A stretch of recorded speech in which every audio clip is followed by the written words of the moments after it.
पिछवरवा बोले सिया रे रतिया डरे लागे। पिछवरवा बोले सिया रे रतिया डरे लागे। पिछवरवा बोले सिया रे रतिया डरे लागे।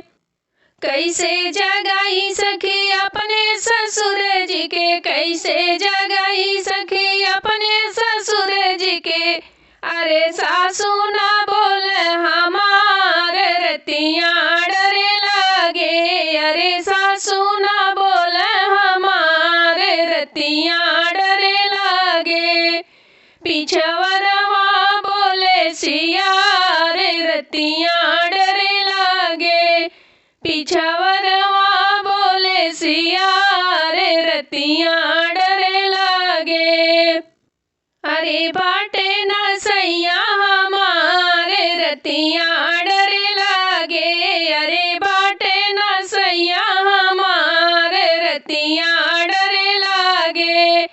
कैसे जगाई सखी अपने जेठ जी के, कैसे जगाई सखी अपने जेठ जी के।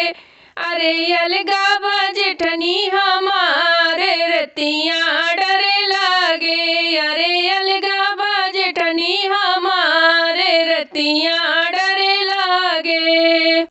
पिछवरवा बोले सिया रे रतिया डरे लागे। पिछवरवा बोले सिया रे रतिया डरे लागे। अरे बाटे न सैया हमारे रतिया डरे लागे।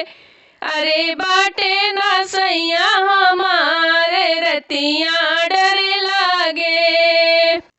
कैसे जगाई सखी अपने देवर जी के, कैसे जगाई सखी अपने देवर जी के। अरे बाटे देवरनिया हमारे रतिया डरे लागे। अरे बाटे देवरनिया हमारे रतिया डरे लागे। अरे बाटे न सैया हमारे रतिया डरे लागे। अरे बाटे न सैया हमारे रतिया डरे लागे। पिछवरवा बोले सिया रे रतिया डरे लागे। पिछवरवा बोले सिया रे रतिया डरे